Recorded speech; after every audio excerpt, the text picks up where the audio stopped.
ഇവിടെ വണ്ടികൾ നിർത്താൻ ലക്ഷണമില്ല. നമുക്ക് അടുത്ത സ്റ്റോപ്പിലേക്ക് പോയി നോക്കിയാല്. വാ. ബുദ്ധിമുട്ടായില്ലേ? പിന്നെ ഭയങ്കര ബുദ്ധിമുട്ടായി.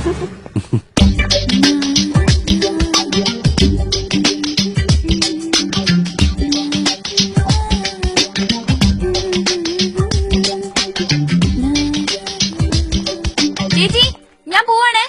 എന്താടി ഇത്ര നേരത്തെ? ഒരു സെമിനാർ ഉണ്ട് ഏട്ടാ.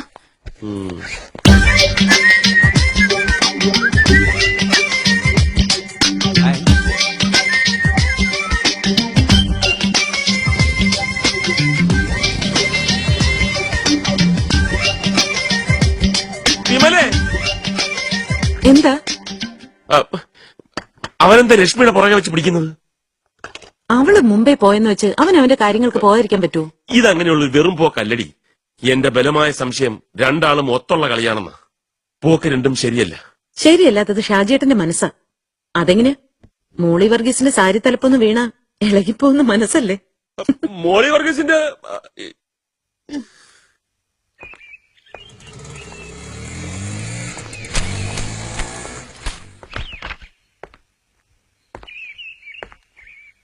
ആ മുറിവൊന്നും ഉണങ്ങിയിട്ട് പോരെ ഈ നാടുവിറ്റലൊക്കെ. മുറിവുണങ്ങാൻ നിന്നാലേ മാർക്കറ്റിൽ കുരുമുളകിന്റെ വില കുറയും. കേട്ടാ തോന്നുന്നു ലോറി കണക്കിന് കുരുമുളക് കൊണ്ടുപോയി ഇട്ടിട്ട് വരികയാണെന്ന്. ഇവിടെ ഈ തെങ്ങിലും കവുങ്ങിലും ഒക്കെ ആയിട്ട് ഞാൻ കുറച്ച് കുരുമുളക് പടർത്തിയിരുന്നു.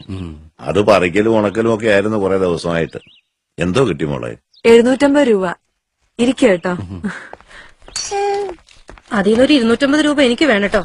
മോന്റെ സോപ്പും പൗഡറും ഒക്കെ തീർന്നിരിക്കുക. സോപ്പും പൗഡറും ഒക്കെ ഞാൻ വാങ്ങിച്ചു തന്നോളാം. എന്നുവെച്ചാ എന്നെ വിശ്വാസമില്ലെന്ന്. ഒന്നും മിണ്ടാതിരിക്കടി. ഒന്നോർത്ത ഈ സാധാരണ പോലീസുകാരുടെ സ്ഥിതി മഹാകഷ്ടമാണ്. എന്ത് കലാപം വന്നാലും നമ്മുടെയല്ലേ കൊണ്ടുവന്ന് ഇറക്കുക. മേലുദ്യോഗസ്ഥന്മാരുടെ ഉത്തരവ് അനുസരിക്കാതിരിക്കാൻ പറ്റൂ? കമ്പിപ്പാരയും കഠാരിയായിട്ട് നിൽക്കുന്നവരുടെ അടുത്തേക്കാ വെറും ലാത്തിയുമായിട്ട് ചെല്ലുന്നതേ. പത്രത്തിൽ വായിക്കാൻ കൊള്ളാം. പോലീസ് അക്രമത്തിൽ ഒരാൾ മരിച്ചു, 4 പോലീസുകാർക്ക് പരിക്കേറ്റു, ഒരാളുടെ നില ഗുരുതരം. അവൻ പിന്നെങ്ങനെ ജീവിക്കുന്നു? അവന്റെ കുട്ടികൾ പഠിക്കുന്നുണ്ടോ? ഭക്ഷണം കഴിക്കുന്നുണ്ടോ? ഇതൊന്നും ആർക്കും അറിയണ്ട. എന്റെ ഏറ്റവും വലിയ സങ്കടം ഇവളുടെ പഠിപ്പ് മുടങ്ങിപ്പോയതാ. 1 കൊല്ലം കൂടി മതിയായിരുന്നു എഞ്ചിനീയറിംഗ് കഴിയാൻ. പഠിപ്പിനേക്കാൾ വലുതല്ലേ എനിക്കെന്റെ അച്ഛൻ. ഫീസ്, ഹോസ്റ്റൽ ചെലവ്, അച്ഛന്റെ ചികിത്സ, ഇതൊക്കെ എവിടുന്നെടുത്ത് കൊടുക്കും? എഞ്ചിനീയറിംഗ് സ്റ്റുഡന്റ് ആയിരുന്നു എന്ന് ഞാൻ വിചാരിച്ചില്ല കേട്ടോ. ഒക്കെ അവസാനിപ്പിച്ച് ഹോസ്റ്റലിൽ നിന്ന് കെട്ടും കെട്ടി വരുമ്പോഴാ നമ്മുടെ ഫസ്റ്റ് മീറ്റിംഗ് റെയിൽവേ സ്റ്റേഷനില്. ഹോ, എന്നാലും ആ മാലയും വളയും പോയത് ആലോചിക്കുമ്പോ ഇപ്പോഴും സഹിക്കാൻ പറ്റുന്നില്ല. ചേച്ചി ജോലിക്കൊന്നും ട്രൈ ചെയ്തില്ലേ? അത് മറ്റൊരു പ്രോബ്ലം. പഠിക്കാൻ വണ്ടിയായിരുന്നു. തട്ടിയും മുട്ടിയും 10ാം ക്ലാസ് വരെ എത്തി. ടൗണിലൊരു സൂപ്പർ മാർക്കറ്റ് ജോലിക്ക് കയറിയതാ. അവിടെ വെച്ച് കണ്ടുമുട്ടി ഒരാളുമായിട്ട് പ്രണയം. ഇലക്ട്രിസിറ്റിയിൽ ജോലിയുള്ള ഒരു ചങ്ങനാശ്ശേരിക്കാരൻ. അയാൾക്ക് വേറെ ഭാര്യയും മക്കളും ഒക്കെ ഉണ്ടെന്നറിഞ്ഞത് ഇവള് പ്രഗ്നന്റ് ആയപ്പോഴാണ്. മുങ്ങിക്കൊണ്ടിരിക്കുന്ന കപ്പൽ എന്നൊക്കെ കേട്ടിട്ടില്ലേ? അതാ എന്റെ വീട്. എങ്ങനെങ്കിലും കരയ്ക്കൊന്ന് അടുപ്പിച്ചേ തീരൂ. എന്താടാ?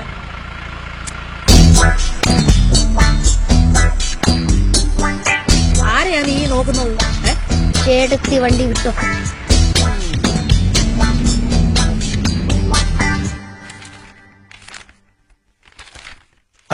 അല്ല, ഇതിപ്പോ ഞങ്ങൾ എന്ത് ചെയ്യണമെന്ന് ഈ പറയുന്നേ? വിജയൻ സാറിന്റെ ഇപ്പോഴത്തെ അവസ്ഥ വെച്ച് നിങ്ങൾ ചാനലിൽ ഒരു സ്റ്റോറി ചെയ്യണം. സർക്കാരിന് വേണ്ടി ബലിമൃഗങ്ങളാവുന്ന പാവം പോലീസുകാരുടെ ജീവിതത്തിലേക്കൊരു വെളിച്ചം വീശൽ.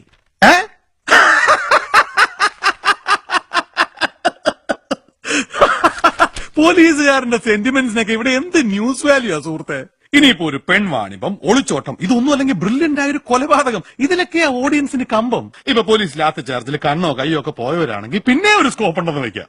അല്ല, മാത്രമല്ല ഇപ്പൊ ഈ സംഭവം നടന്നിട്ട് കൊല്ലം 1 ആകാറായില്ലേ?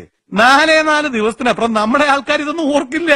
പ്ലീസ്, ഇന്നത്തെ കാലത്ത് ചാനലുകളിൽ വന്നാലേ ഇതൊരു വാർത്തയാവൂ. വാർത്തയായാലും ഉദ്യോഗസ്ഥന്മാരറിയും, ഉദ്യോഗസ്ഥന്മാരറിഞ്ഞ മുഖ്യമന്ത്രി അറിയും. തടഞ്ഞു വെച്ച ശമ്പളമെങ്കിലും ആ പാവത്തിന് കിട്ടും.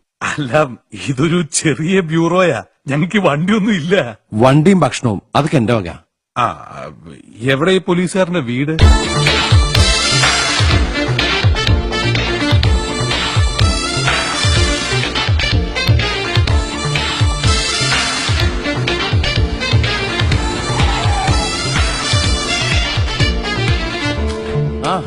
ആരൊക്കെ ഇത്?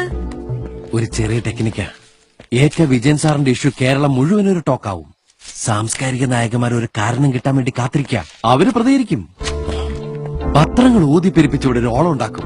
പിന്നെ ചാനൽസിൽ ചർച്ച, പോലീസുകാരുടെ ധർമ്മസങ്കടങ്ങളെ പറ്റി സെമിനാർ, മന്ത്രിസഭയ്ക്കുള്ളിൽ ഒരു ഭൂകമ്പുണ്ടാക്കാൻ ഈ ഒരൊറ്റ സ്റ്റോറി മതി. എനിക്കൊന്നും മനസ്സിലാവുന്നില്ല. മനസ്സിലാക്കി തരാം. വിജയൻ സാറോടെ അകത്തുണ്ട്. മതി. അതെ പ്രകാശ, ദാരിദ്ര്യം തോന്നിക്കുന്ന വിഷ്വൽസ് ഒന്നും വിട്ടുകളയരുത്. വല്ല എല്ലും ദൂലായിട്ട് ഇറങ്ങുന്ന പട്ടിയെ പൂച്ചോ എന്ത് കണ്ടാലും എടുത്തു വെച്ചോ. എഡിറ്റിംഗ് നമുക്ക് ആവശ്യം വരും. എടുത്താ ഇതൊന്നും ഇവിടെ നടക്കില്ല. ഞങ്ങക്ക് 100,000 പ്രശ്നങ്ങൾ ഉണ്ടായിരിക്കും. അതൊന്നും നാട്ടുകാർ മുന്നിൽ കൊട്ടിഘോഷിക്കാനുള്ളതല്ല. ഇതുവരെ റിപ്പോർട്ടല്ലേ, നമ്മളെ മോശമായിട്ട് ബാധിക്കുന്ന ഒന്നും അറിയാം. ഉണ്ടാവില്ലല്ലോ. ഞാനും കണ്ടിട്ടുണ്ട് കുറെ റിപ്പോർട്ടുകൾ.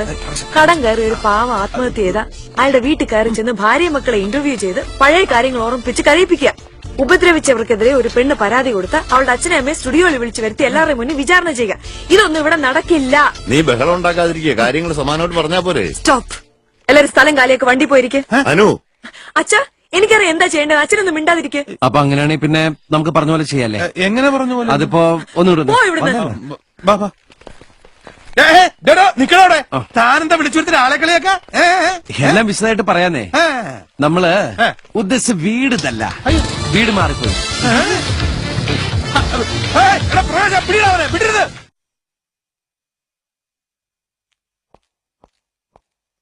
സിസ്റ്റർ, ബ്ലഡിന്റെ റിസൾട്ട് കിട്ടാറായില്ലേ? ഇപ്പൊ റെഡി ആയിട്ടുണ്ടാവും. ആ പാടാ. നീ എന്താ കണ്ണും തുറന്നിരുന്ന് സ്വപ്നം കാണുവാണോ? ഇടാ വാ, റിസൾട്ട് വാങ്ങിച്ചോണ്ട് വരാം. വാ. എന്റെ അപ്പനും അമ്മയൊക്കെ ഈ പ്രായത്തിൽ എന്തോരം മധുരപലഹാരങ്ങൾ കഴിച്ചോണ്ടിരുന്നതാ. ഇവിടെ ബാക്കിയുള്ളവർക്ക് പഞ്ചാര ഇട്ടൊരു കാപ്പി.